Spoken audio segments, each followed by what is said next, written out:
All right, going live. This is going to be a book report here on a book that I've had in my library for a long time. A short book that I've always wanted to read, but I never got around to it. The title of the book is The Invisible Hook, The Hidden Economics of Pirates by Peter T. Leeson. There we go. Nice little thin volume here.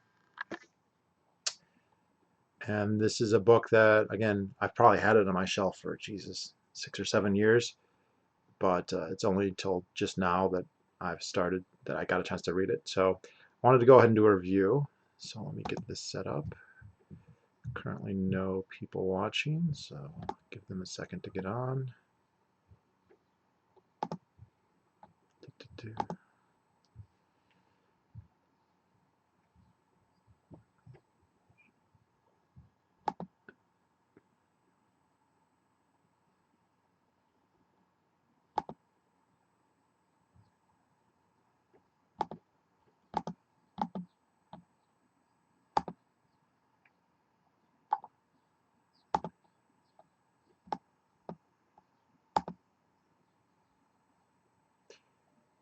Beautiful day. So Peter Leeson is kind of like a one of the anarcho-capitalist ubermensches out there. He's fairly young. I think he's associated with like Cato and the Mises Institute. You can find lots of lectures of him if you go online. I think he studied at George Mason under Pete Boettke. I could be wrong about that. Um,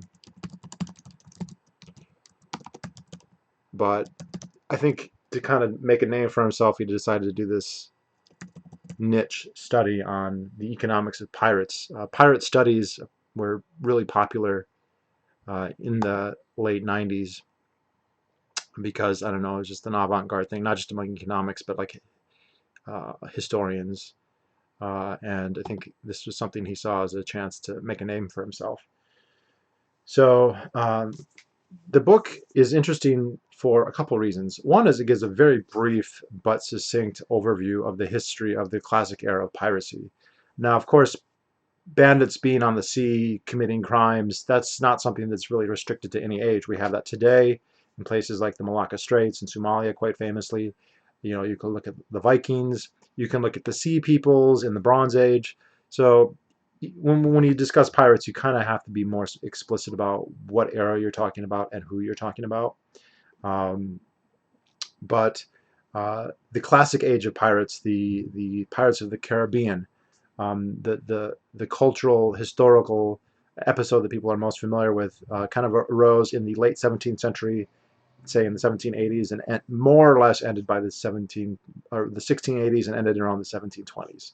And it was really quite a finite period of history, where you had certain areas in the Caribbean that kind of fell in the um, margins of different states, and you had a lot of seamen.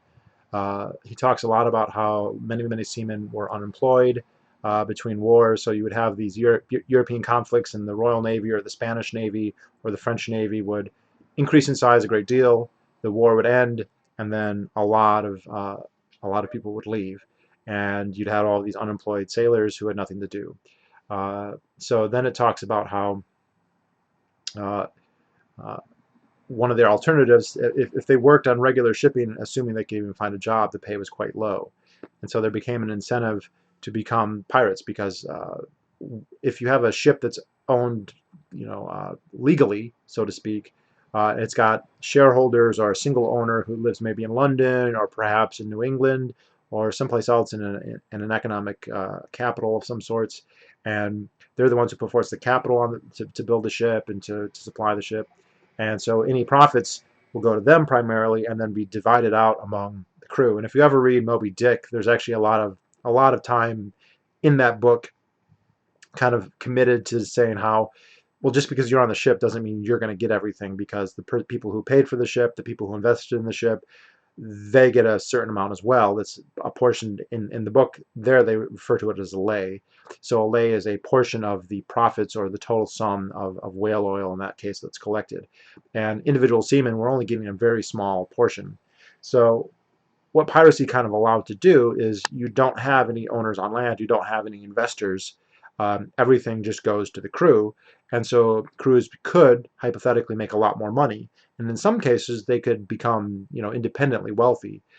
Some of the pirates that were the most successful were able to you could take one or two really valuable ships, and you divide that 20 or 30 ways, and those 20 or 30 people could end up becoming, independently wealthy, assuming they could get away with it.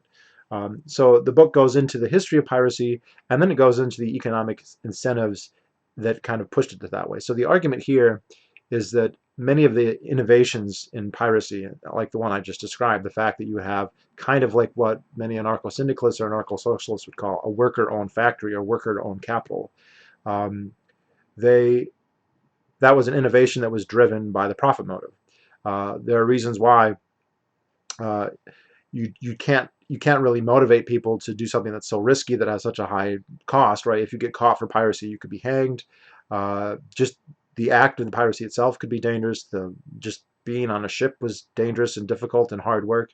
Um, in order to incentivize people to be willing to do that, and they talks about it was difficult to coerce people to do it. You could, and there were instances of that happening, but anybody who you were coercing, there was a very good chance that they would betray you at some point to the authorities or not be good workers, not be good ship crew people.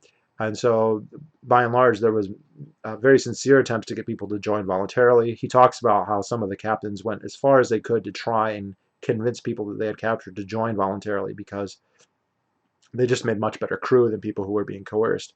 But then to keep them motivated, you had to have a fairly egalitarian system. So there was some differential in pay. Captains usually made more than seamen, but it was about double. So when the booty was split, captains would get about double of what a seaman would get, and quartermaster as well. And then you had a couple that would get maybe a third more or a fourth more, but most people got a certain amount. And then if you were young, if you were a boy, you got a half share. I think boy being 13 or below.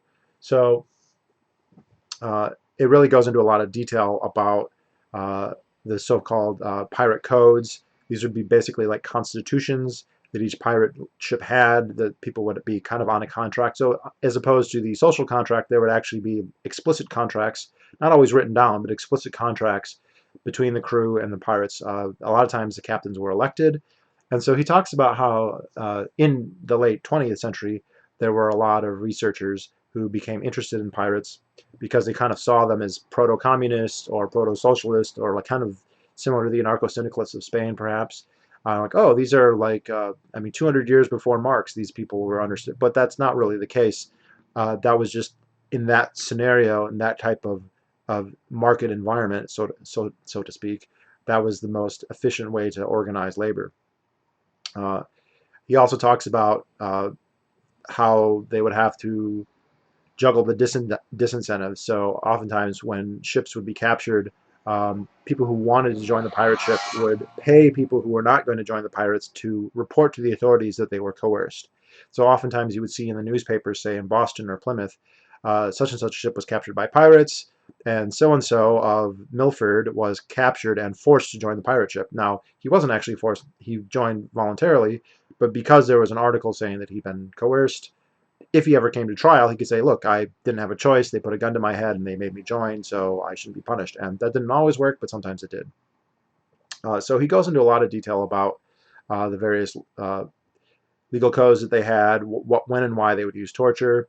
He points out to be like, these people are not looking at it from the point of view of political theory. They're not coming saying, well, we have this political ideology and we're going to try and mold our society into that ideology. It was a much more pragmatic case.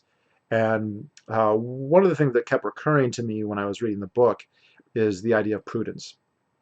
Uh, in Deidre McCloskey's great book, Bourgeoisie Virtues, she talks about how economists are almost obsessed with the idea of prudence. And there's this kind of idea, especially in Chicago school, but it's really endemic through most of the political theories of a homo economicus, a person who is motivated primarily by prudence.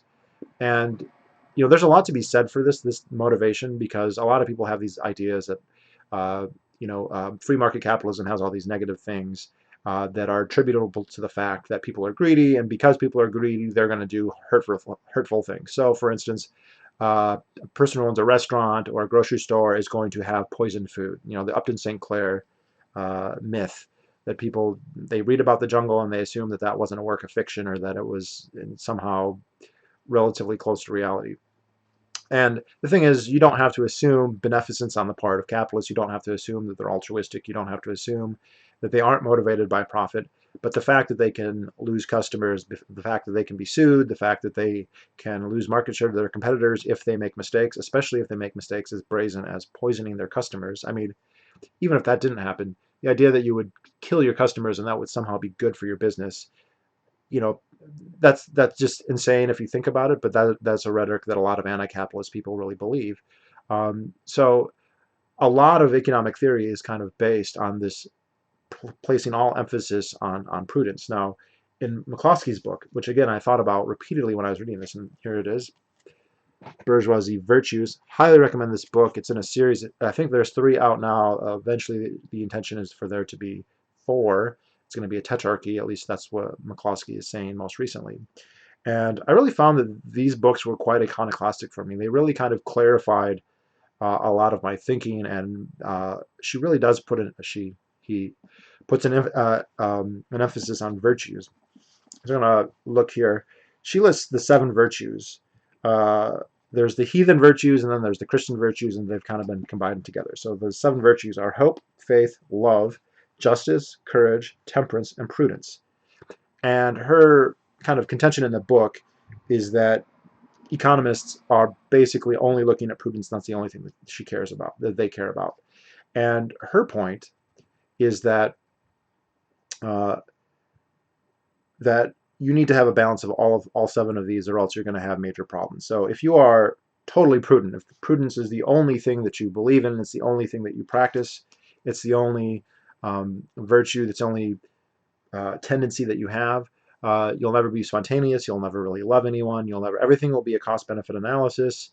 You'll be boring. There won't be innovation. Will not be zero, but it'll be quite limited. There'll be very little risk taking. There'll be very little. There'll be very little that's worth living.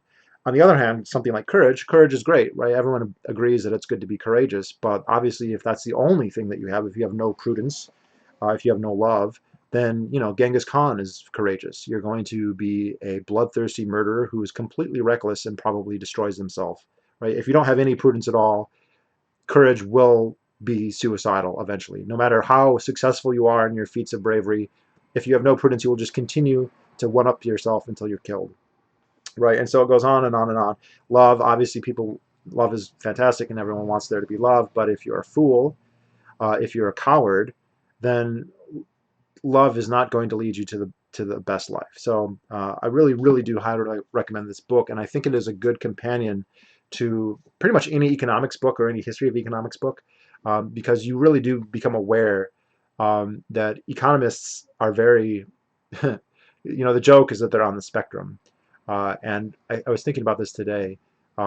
Different types of political theories, they have their pros and their cons, they have their arguments, they have their reasons and their theories, and they appeal to different types of people. Now, there are going to be more than just one type of person who likes a particular ideology. So there's plenty of people who like libertarianism who are more or less normal, right? That their personality type is typical, and actually I'm sure you can find different personality types across the libertarian world. But it does sort of appeal most to people who are kind of on the spectrum, to people who are super into the analytical, theoretical, consistent ideologies, the non-aggression principle or private property rights or whatever, and to just really focus in on that one thing to the exclusion of everything else. Where on the other hand, you look at something like socialism, and that's going to appeal to people who are much more emotional, who really worry about care, who really worry about protection. And Jonathan Haidt's work, The Righteous Mind, really goes into this a lot, where you can just see, that's not to say that you don't have people who are more balanced or who are a mix of the two, right? You can have a hippie who's very, very emotional, who is just because of circumstances or some other factor does become a hardcore libertarian. I've met anarcho-capitalists who are totally bleeding heart. I think McCloskey is kind of along that spectrum, actually. On the other hand, I'm sure you can find socialists who are very Aspergery. Although I got to say, other than Venus Project member people, I haven't encountered that many personally, but I'm sure that they're there. And what McCloskey is kind of pointing out is that a lot of the economists who have done a lot of the work, who have published a lot of the material that we read about, that that really influences our thinking on economics, they're very much on the prudence virtue only. That's kind of the only thing they look at. It's the only thing that they really consider, almost to the exclusion of everything else. And they create this Homo economicus, which is kind of a myth. Now, I think Homo economicus is a fine idea as long as you broaden its actions to the full range of what humans do. And I think this is where Austrian economics has an insight, because it's not just how do I make the most profit, or profit in the financial sense, but a profit in the general sense. Like if I decide to lay in a hammock because that's going to value me, that's profitable. If I decide that I want to work less so I can spend more time with my family, that's profitable in the Austrian sense, if not in the sense of prudence, or the economic sense. So uh, uh, The Invisible Hook is a good book. It's fairly brief. I think it's like 200 pages. Oh, there's a picture of the author, Peter Leeson. He identifies himself as a nerd. What year did I buy this? I always keep the receipts from when I bought. How long have I had this guy? Geez. You ordered on December 30th, 2012. So 7 years later almost, and finally read it. Um, oh, hey, visitor, thank you. And I do like these kind of micro histories to illustrate, not to kind of go back on what I was saying about McCloskey, because I do think it is valuable to keep that in mind. But people have a lot of hesitancy to believe that systems can work. And one of the other things is Peter Leeson is definitely an anarchist, and he's showing how you can have a legal order in a situation where you don't have an overarching government. In this case, in a situation where, for practical reasons, for technical reasons, you had a society that was kind of flourishing on the margins of multiple different states that were limited in their abilities technologically to kind of regulate this area. Because you had the Spanish, the French, the English, the Dutch, not to mention, the New Englanders and Native Americans and slaves and whatnot, all interacting in this complex way in the Caribbean. It was possible that, particular islands, particular areas could kind of fall out of control or be disputed. You kind of have this system with Liberland right now on the border of Croatia and Serbia, where you just kind of have this border area, and none of the states around that really find it to their interest to intercede too directly, because it might cause a conflict with adjoining states. Uh, so uh, it's interesting to examine these to just see what's possible, because a lot of the critiques of anarchy, there's two levels of critiques of anarchy, and the ones that most people use and the ones that are the most common are the weakest ones, and they're basically run along the lines of, if you don't have a state, X, Y, and Z is impossible. If you don't have a state, you can't have law, you can't have the provision of certain goods and services, which is always a changing list, right? If you ask some people, they'll say, well, without a government, you can't have healthcare, which is just demonstrably false. Or you have people who will say, without government, you can't have schools or education. Again, demonstrably false, but commonly held. Now, other things are a little bit more difficult. Conceptually, how do you have a law without a government? And actually, that's something that people have a lot of trouble with, although the evidence there is actually quite clear that you certainly can have a law without government. And in fact, all societies that we know of have what could be called laws, and in some cases, very litigious societies. So Viking Age Iceland is a classic example of this, as David Friedman has pointed out, and anyone who has researched it. That is a society that definitely did not have a state, but definitely did have law, and in fact, quite strict laws. And so the better critique of anarchy, the harder question is, sure, these provisions and goods and services can be provided in a stateless society. Absolutely, there's no question that that's an empirical fact. But you could argue that, well, yes, they can be provided, but they're provided suboptimally. That sure, you can have roads and schools and healthcare in a society that doesn't have a state, but in a society that does have a state, those services can be provided better. Now, it's a tricky argument, because that alone is not necessarily a justification of the state, because you could say, well, yes, the state can provide X, Y, and Z better, but at the cost of having a state, which that cost includes, the taxes that support it, the liberties that are, the opportunities that are destroyed, the people that are, wiped out.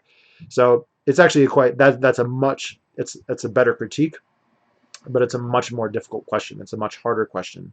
Um, so, and it's kind of annoying to me, because in debates that happen, they are almost always of the poor type, of just, oh, anarchy means chaos, lack of government is impossible.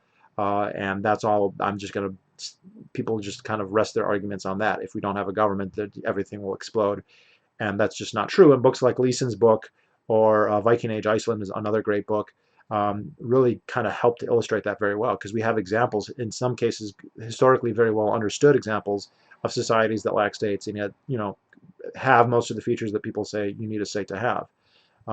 Again, that in and of itself is not proof that anarcho-capitalism is the best system or the optimal system.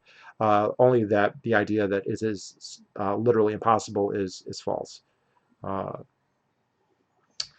don't you still have the moral argument? You absolutely do still have the moral argument, and I think the moral arguments against states are quite good, as Michael Huemer pointed out in his brilliant book, The Problem of Political Authority. The problem there is that there's dispute among a lot of people on to what degree moral arguments should or should not carry weight. So there's a lot of people. This is my big critique, by the way, of Stefan Molyneux. The first thing that really bothered me about him is he was always making this argument called the gun in the room argument. And it's sound in the sense that all government rules, regulations are backed up by the threat of force and the threat of violence. If somebody wants to have a WIC program for mothers, uh, single moms, that program is going to be dependent on taxes. It's going to be dependent on regulations that are enforced. And for those regulations to work, to have any meaning, there has to be a gun involved. And that's going to result in coercion by any definition other than the definition that says states are just not capable of doing coercion. Because there are people who believe anything a state does is just by definition morally right and not coercion.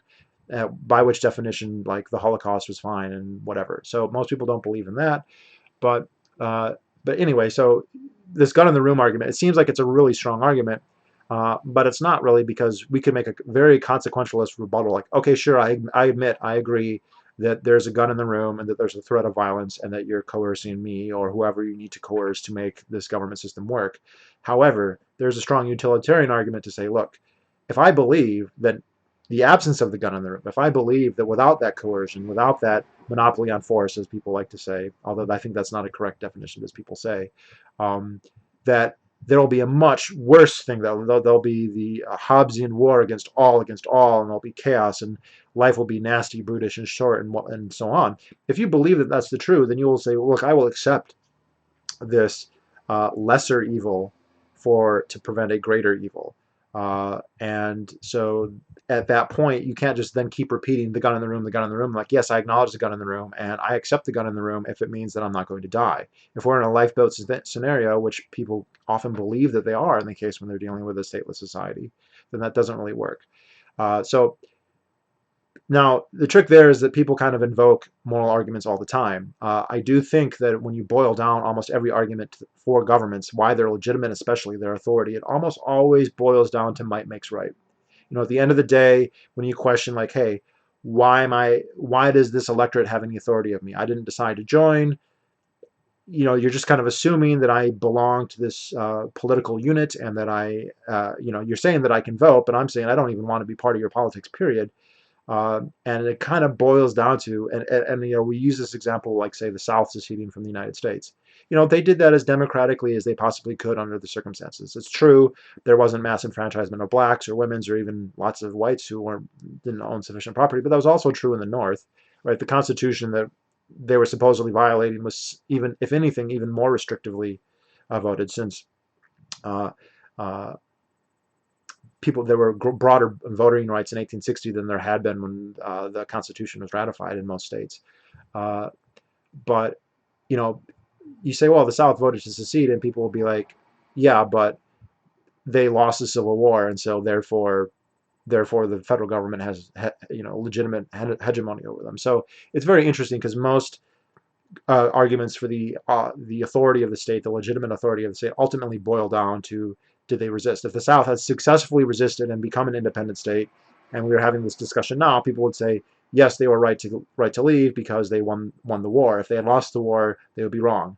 There's a cool line, if you ever watched the great HBO show Rome, where Caesar and Mark Antony are crossing the Rubicon into Rome, and Caesar is lamenting, like, oh, we've committed treason, this is sacrilege, this is against the gods. And Mark Antony says, like, it is if we lose; if we win, then it's not. So ultimately a lot of state authority is kind of based on that, but very few people are willing to really admit that, and they like to tell themselves, no, no, no, it's about the consent of the governed, it's about the will of the people, and this is the role, the very sinister and sophisticated role that democracy has played in our political games, because you have this system that is designed to make it look like it is the consent of the governed, and that is, as Noam Chomsky pointed out, that is manufactured consent in almost every way that it's manifested. And I would argue in every way it can be manifested. There's lots of problems with our current system that you could get rid of, but even if we're talking about direct democracy or market democracy or whatever else, you still have problems there. Even with a direct democracy, that does not mean that authority is automatic. Um, so really, I like the moral arguments. They're strong. I think that it's true that many people are personally motivated by them. And it's true that a lot of people become libertarians because they just look and say, hey, I think it's wrong that, say, people who are smoking weed because they have cancer are going to prison. I think it's wrong that people are going to prison for paying high taxes. I think it's wrong for people to be conscripted. I think it's wrong for people to be killed by drones. I think it's wrong. Right? These are things that are moral arguments that really do touch a lot of people. However, moral arguments are sufficiently um, what's the term here? Abstract, that it's very difficult to kind of have a consistent, coherent system of them that you can really point out laws, right? And this is a really hard thing. I mean, there's lots of people who have attempted. You have people like Stefan Molyneux and Ayn Rand and almost every moral philosopher, try to build a system. And the thing is, humor points out, if you make any error at all, and almost all of them are going to have either errors in the assumptions that are built into them, and then how they are logically worked out, that the whole system then suddenly becomes suspect. Uh, let's see. Is there a type of argument that talks about the justification for moral versus utilitarian decision making? It seems like you kind of have to choose priorities before you start to argue. See, now I think this is true, and again, this is one of my watershed moments with Stefan Molyneux in PorcFest way back in 2013, I think it was, where he was on a panel, and Ben Powell, who is an economist at the University of Suffolk University, I don't know if he's still there, but he was there for a long time, asked, what is the role of utilitarian arguments in terms of advocacy for libertarianism? And Stefan Molyneux said zero, none. And he made his argument, and he made this parallel with slavery, and he said, well, you don't make an argument against slavery by saying, well, it's bad for the economy and it's bad for this and it's bad for that. And you make the argument that slavery is wrong. And he's right and he's wrong about that, because it is true that many abolitionists did take that. Many abolitionists were like, yes, this is wrong. We don't care what happens. If ending slavery means a war, we'll do it. If ending slavery means the United States is destroyed, we'll do it. It's just morally wrong. But you know what? Abolitionists were a tiny minority, and they were not a political power. And it wasn't until people who weren't motivated by that, people who were motivated by more pragmatic utilitarian concerns, started to become anti-slavery. So when you had the southern states working as a bloc to pass legislation to affect things like the fugitive slave law, or to make new territories into slave states, or to acquire new states, or to go to war on behalf of slavery, as, say, the Mexican-American War very likely was, then Northerners said, hey, if we don't unite around this issue, if we don't organize on this issue, then we could be destroyed by the quote unquote slave power, this term of the politically unified slave powers and their allies. And so you got to this point eventually after the Compromise of 1850 and the Fugitive Slave Law, and then things like the Dred Scott case, where people are like, if we don't unite to oppose slavery, then we could find slave labor outcompeting free labor in all kinds of places, which was not impossible, right? There were certain areas where there was a competitive disadvantage to free labor, at least in terms of certain products. At the time, slave labor did have a competitive advantage when it came to, say, cotton. Didn't have a competitive advantage when it came to, say, dairy. This is hotly debated. I could pull them up. Yeah, there's Competition and Coercion, and then a follow-up book that basically attempt to answer that question. So there's been books and books written about that. But the point is that it's just historically wrong for Stefan Molyneux to think that slavery was opposed just by abolitionists who only looked at moral arguments. When people started saying, hey, this is a real problem, like the Republican Party if you read people like Lincoln, some of the radical Republicans like Seward, they were more moralistic and more closer to an abolitionist. But moderates like Lincoln, that wasn't their thinking at all. I mean, they did think slavery was morally wrong, but they thought this is practically an issue that's going to destroy the country. They were nationalists first, they were Americans first, and as he said very explicitly in the first inaugural, if I can end the Civil War by not freeing any slaves, I'll do it. If I can end this Civil War by freeing all the slaves, then I'll do it. If I can end the Civil War by freeing some slaves and leaving other in bondage, I will do that also. So, but the Republican ticket was kind of like, we need to do something about slavery. And at the time, they were not talking about abolishing it. They were talking about not letting it spread into other territories, not enforcing the fugitive slave law, things like that, and then maybe eventually working towards gradual emancipation. But it is wrong to think that this was purely a moral argument. That is not correct. And frankly, people are just not motivated by not abolitionism. That sentiment, thing that just goes to justice, right? Whatever that is, or equality above all other things, prudence, love, whatever. Again, to go back to the McCloskey distinctions here of the various virtues, that's just not everybody. Most people are not so focused on one thing. They're going to be focused on a couple things. And as soon as you become focused on a couple things, it's not a simple question anymore. As soon as you think, oh, well, I got to, or you could look at it like the Game of Thrones, love is the death of duty, right? You can say, I totally believe that slavery is wrong, or that taxation is theft, or that the government is evil. But if you then realize, well, if that's the only thing I care about, and that's the only thing that guides my actions, you're going to get killed by the government. And if you have other things like love or prudence, then you're going to say, maybe not. So I think that where a lot of libertarians have erred, and I think McCloskey is pointing this out, is that as cogent and as correct as many of the arguments are, and I'm persuaded by the arguments personally, to just go about them in that singular total disregard, which very few people do, right? I mean, there's a lot of people who say that, right? I've met people who tell me that if a postal worker delivers a letter from the IRS, that you can kill them. Okay, now they say that, and I think they believe that, but they don't actually do that. There's very, very few people who actually do that. And I think that the rhetoric should come back to meet the reality. And I think that would make it a lot more plausible, because at that point, well, to be fair, that was said at PorcFest, where the virtue signaling at PorcFest is going to be extremely anti-government, extremely libertarian, who can one-up each other in terms of being radically anti-government. And I love that. That's really fun, but that's just not productive in terms of persuading people or getting things done. It makes sense to be prudent, and it makes sense to have other priorities and to kind of step back.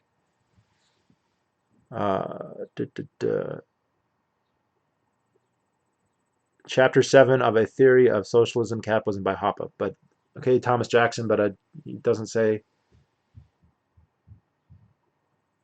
You aren't going to get a majority of Americans to be true libertarians. The best we can do is to break up the federal government and carve out a piece. So, I agree that the idea that we're going to systematically educate through propaganda, YouTube videos, television shows, movies, whatever, is going to persuade everyone. I don't think that's correct. I think, but what is possible is the libertarian needle on society can change, and it has. And it's gone in a bad way and a good way, and over history, and so the idea that society is immutable, I think, is wrong. The ideology of society definitely is mutable. The question is what changes it, and persuasion only gets you so far. And I think that I do agree, not necessarily that a breakup of the United States or the federal government is the only way to do it, but I think that is one way. And if you have a practical thing where it just kind of breaks apart, people do have to turn to something. And there's the whole diamond effect. If you have a breakdown in society, people need something to replace it. And when the Tsarist government broke down, people turned to a couple different things. They didn't turn to Bolshevism initially. They turned to democratic socialism. And when I say they, we're talking really about just the urban elites, and the peasantry just wanted a land revolution, and whoever promised them to give them that got their support. So libertarianism definitely has, a narrative and a cause and a theory and a logic that some of it does sound really good and can be sloganized. So it has a lot going for it in that sense, but it would be competing with a lot of other things. So I do agree that it's a practical question, and things like hypothetically, like if we had a crash in the dollar, and Bitcoin became, I use Bitcoin, but cryptocurrencies became a much bigger thing than they currently are. You can find people who are like, I don't care about monetary theory, I don't care about Austrian school economics, I don't care about Mises or Friedman, but I don't want to lose all my savings, so I'm going to get into this, currency. Or I'm going to get into gold and silver, right? So, or I'm going to get a gun, right? There's a lot of liberals. I heard a story about this Marxist who lived in Detroit, and he was getting interviewed by another Marxist, and they were going to go outside, and the guy was like, "Hey, hold up!" And he took a gun. He's like, "What? You have a gun?" And he's like, "Dude, yeah, Marxism, whatever, but like, let's be real. This is Detroit." So I agree that there needs to be practical reasons that are pushing it. I think actually one of the things that's harming libertarianism the most is just that because of the degree that we have a market economy, things are pretty good. The standard of living is getting up, so people are not going to get super motivated when, at the end of the day, you can eat as much as you want and you have, a pretty good life by and large. And I think that's true. um, it is a pretty good life. It could be a lot better, and there's always this sort of Damocles hanging over all of us and restricting us. And I think that, the potential existential threats to humanity, there's some that have nothing to do with humanity, like asteroids or things like that, the sun exploding. But the existential threats that are from humans themselves are almost entirely vested in states. Maybe not exclusively, but almost entirely. So, but you read a book called American by Design by David Noble? No, I haven't. Uh, Porkfest is Echo Chamber Fest. Pensacola, I don't know if you've been there or not. I'd say that's close, but there are actually, I mean, there's Republicans who go. There's protectionists. I got in a huge argument with a protectionist there one year. You've got the left libertarians who are there. There's always I don't know. Recently, when I went, there's always something called what was it, Alt Expo, and Alt Expo was the left libertarians, and they were much different, right? So um, there is actually a lot of different ideologies there. Now they certainly agree on a lot of things, and so it may seem that way, but there's actually lots of good discussions that happen. And people bring their friends, right? There's strangely enough, there are people who show up who are not libertarians at all, and I don't think they have any clue like what they're getting into when they go. Uh, Maryland started as sort of like a feudal state.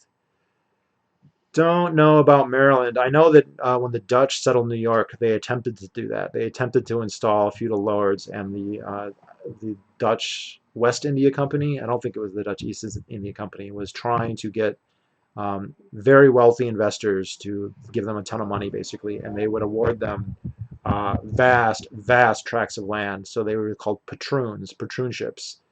And one of them is still, they're still kind of vestigially there. So Rensselaer County in upstate New York, the Rensselaers were patroons, and they for a long time, like through the 1700s, the richest people in North America were these Rensselaer families. These patroons were granted vast tracts of land along the Hudson River and then onward. Some of them, I bet, hypothetically went all the way to like the Great Lakes, although I don't know if that was ever practically the case. And then they tried to sublet it. They would grant this land for a huge sum of money, and then they would try and recoup the loss by getting tenants to live there.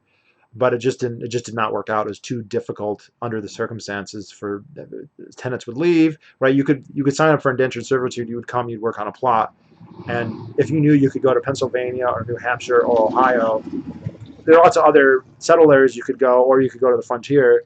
They would just kind of run away. So it ended up not really working. But it didn't fail enough to not have some of those people remain fabulously wealthy. And I think the Rensselaers are still a wealthy family.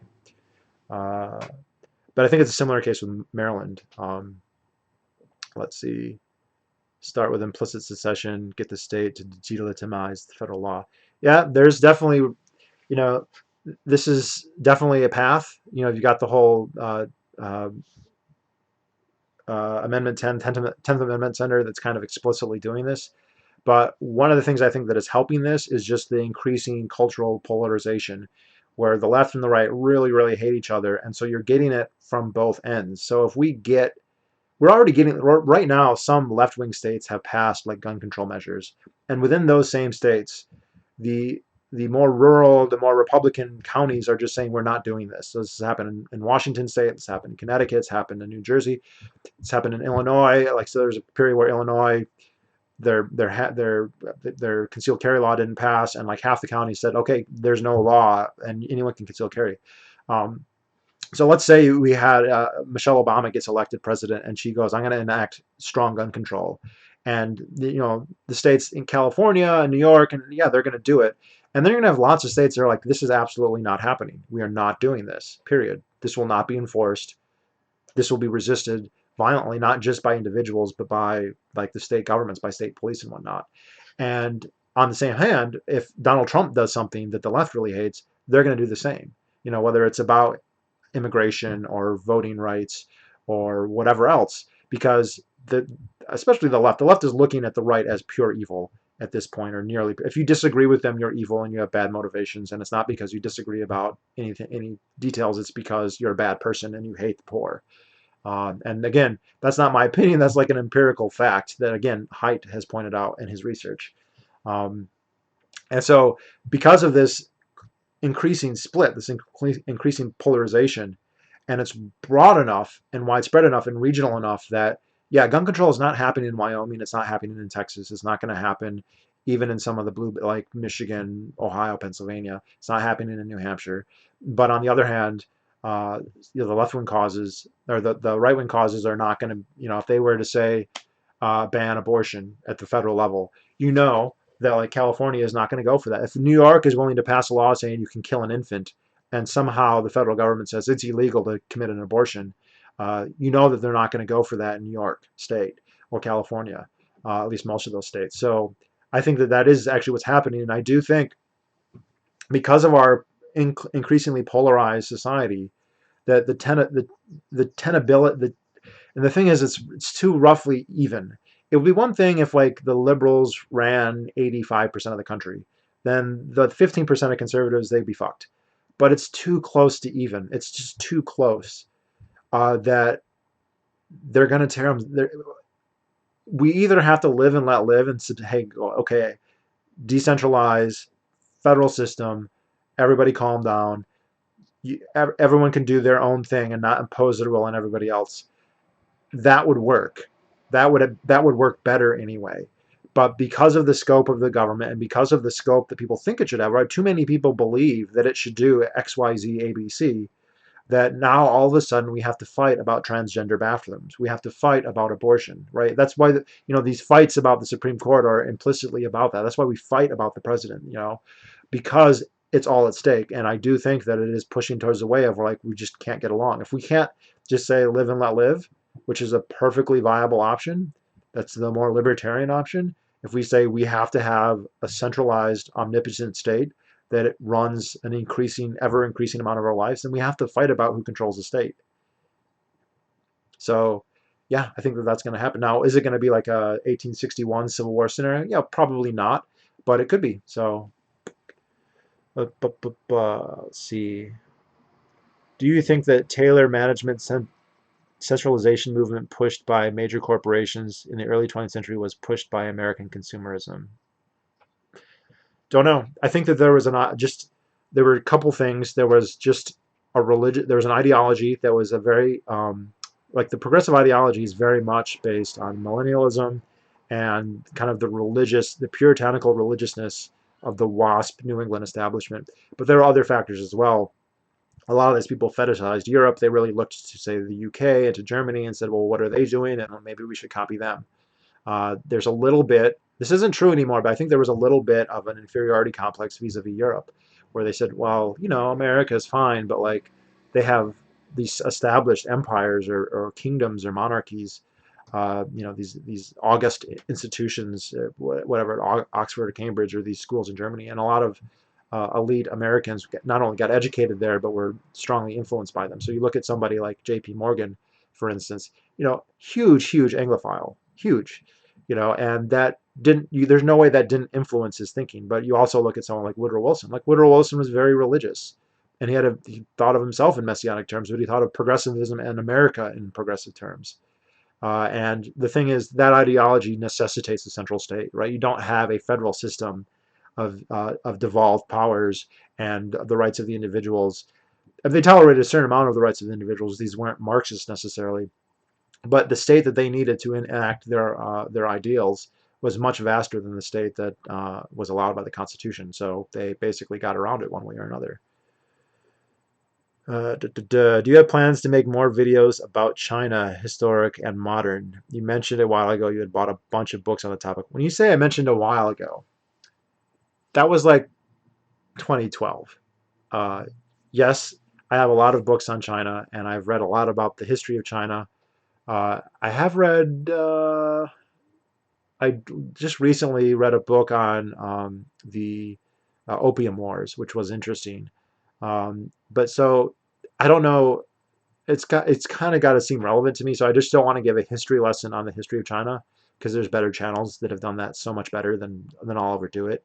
Um, so to the degree that that stuff integrates with like contemporary ideas or libertarian ideas, then sure, but it doesn't always like strike me as that that's the case. So maybe, but we'll see. Like if I'm reading a book and I'm like, oh, this is really interesting, this could be something that people, this could be an angle, because a lot of times you read the author and you know the authors as brilliant maybe as they are and as academically gifted as they are and as good as the research is and fair and balanced as they might be, everyone's got a bias, and sometimes you can really see that bias a lot. And it's nice to be like, okay, that's great, but like taking the same events, what's an alternative perspective? Because everyone's got their blind spots. But if it doesn't occur to me that there's something that's that interesting or valuable, then I'm probably not going to make a video about it. Yeah, you are right. There was a little political diversity. Like there were some constitutionalists in there when I went, but I'll never see like an Elizabeth Warren type progressive there. Wait, did we ever meet? Did you go when I went? Pentazoid? You can answer that later. I don't know. You might. Like I said, I've met Republicans there. I met the head of the Republican Party of Michigan, Solon Nusis, there one year. And he's kind of a, I guess you could say he's more of a Grover Norquist uh, kind of small government, Republican. But on the other hand, he was like endorsing Mitt Romney. I went last year and in 2017. Okay, so no, those are the 2 years I didn't go. So no, we didn't meet.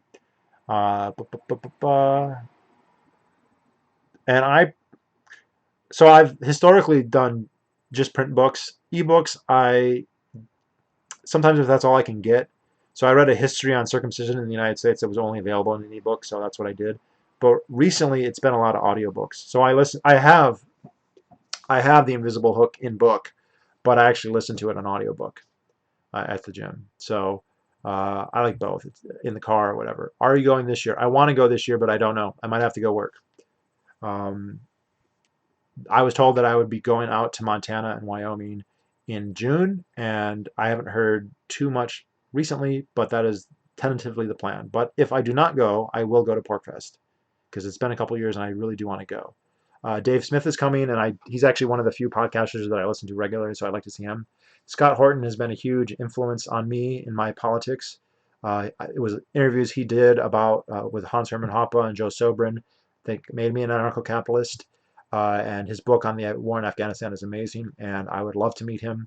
And he's going to go this year, and probably a couple economists that are worth mentioning. I don't want to drop names and have it be wrong, but there'll be people and they're very approachable usually, and it's nice. I mean, where else can you go and have a conversation with David Friedman? Uh, One way I like to put it, I've seen this is just surreal. I may have relayed this before, but I was walking up Agora Alley, right? So this area where there's all these vendors who are not taking Bitcoin and silver. Like there's a vending machine that had ammo, drugs like weed and mushrooms, silver coins, and you could pay in Bitcoin or silver or FRNs.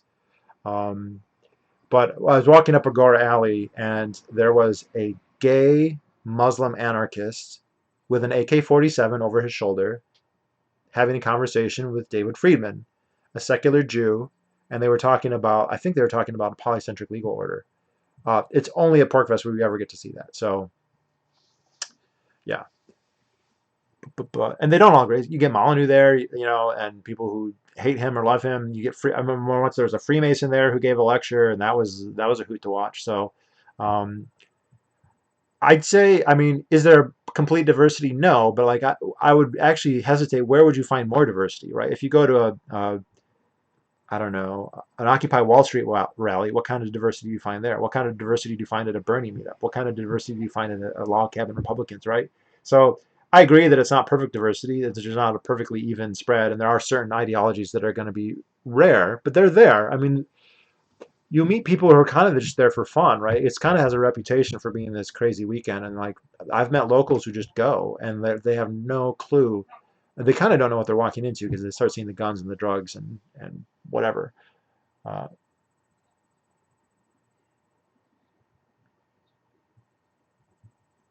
duh, duh, duh.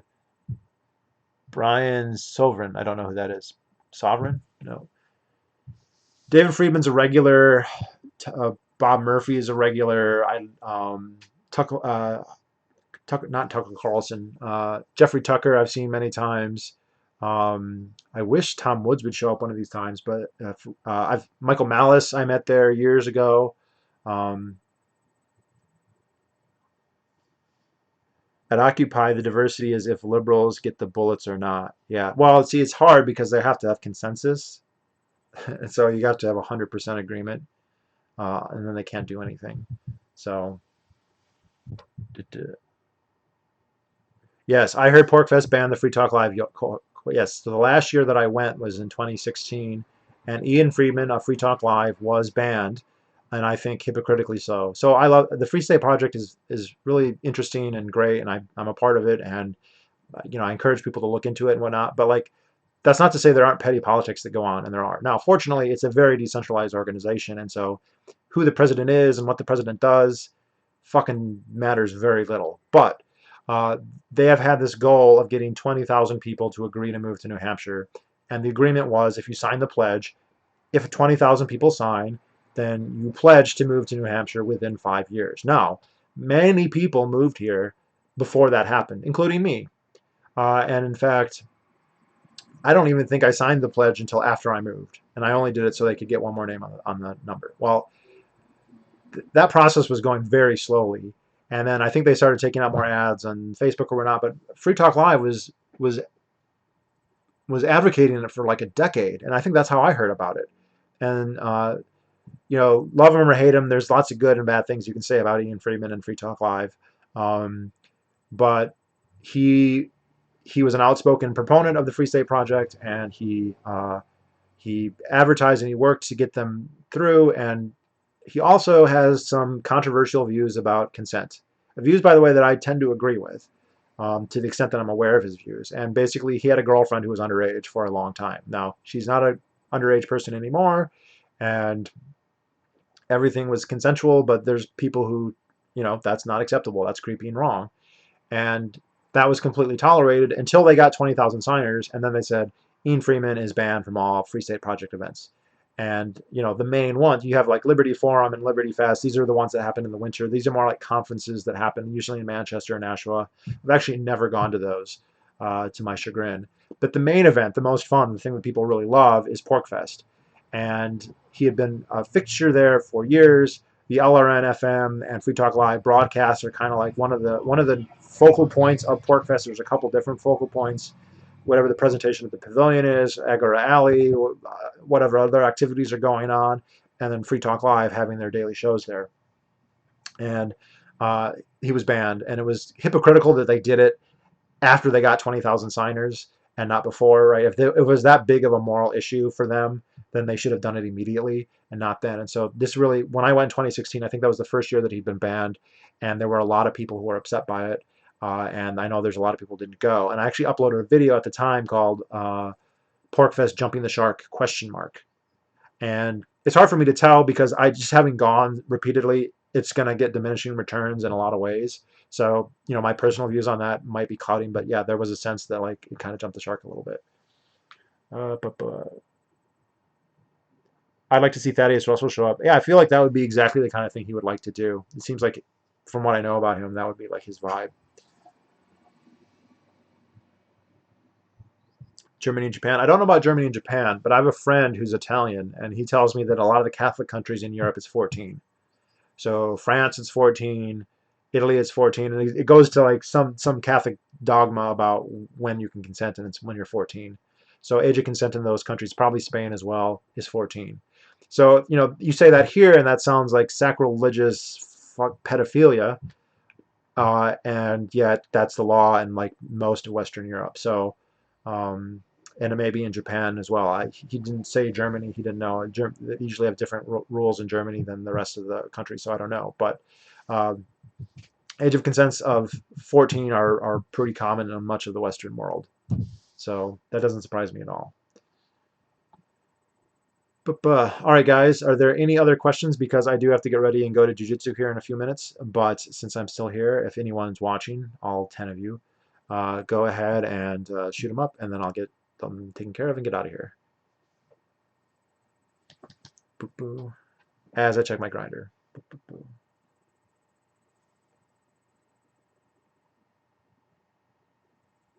We are a more puritanical country. That's why we have higher age of consent laws. That may be true, but the age of consent laws really didn't rise until we were a lot less puritanical. They didn't really rise until the late 19th century. They were lower earlier. So I think it's more complex than that. I have a couple books on it. There's one called The Child Savers. A lot of these progressives, social reformers, people, Horace Mann, the people who wanted to throw kids into public schools and make it not just an option for welfare, but a compulsory thing that you had to do. Same type of idea that businesses should be regulated, that you should have child labor laws that were oftentimes motivated very much by to destroy small businesses that relied on family workers. Um, like that they kind of had a view of children as problematic, and they were too free, that they were doing their own thing. And some of it they meant that in ways that we kind of understand. Well, they're out being hooligans and being destructive, and that's not good. So we want to, cage them, but also like much more sinister, like we want to mold them to be the type of citizen that we want, the American patriot, blah blah blah, or whatever, the non-Catholic. And that a lot of these truancy laws, a lot of these regulations and restrictions on adolescence, the adolescence is an invention of the 19th century. It's not something that's in Christianity. It's not something that you find prior to that. You don't find that in the 18th century or before. It's really a product of the second half of the 19th century. So, is there a puritanical influence in there? Sure, but it's not a one-to-one going up. But I would have more to say, but I'm listening during class. How are you listening to me during class? And what class are you in that's so boring that you'd rather listen to me? The Child Savers. Let me see if I can find it real quick. It's called The Child Savers, and it's about. It's hard because I have so many.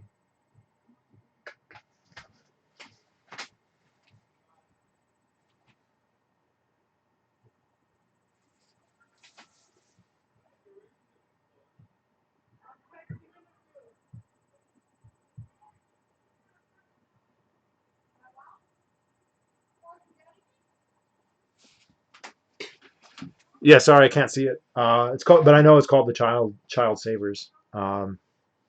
So if you go ahead and put a comment on the video once it uploads, and I will reply with the name and the author if you want to do that. Just after it's uploaded, just go and leave a comment, and I will give the name and the title. But I'm and the author, but I'm pretty sure that's what it's called. An art class. Oh, okay, yeah.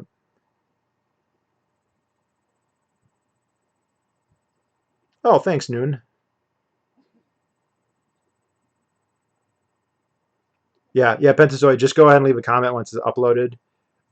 If you leave it in the chat here, I won't be able to reply. But once the video is uploaded, and I'll send it to you. But I'm pretty sure it's just called The Child Savers. And it's a history. It's I think it's the woman who invented the Hull houses, right? And that yes, there's a philanthropy there, but there's also a lot of social control there. They're often kind of wedded together. Oh, we want to help the orphans and whatever, but like we also want to take everybody and make them into good wasps. So, all right, guys, I got to run. I have jujitsu in half an hour, but it's always fun, and have a good day. All right, bye bye.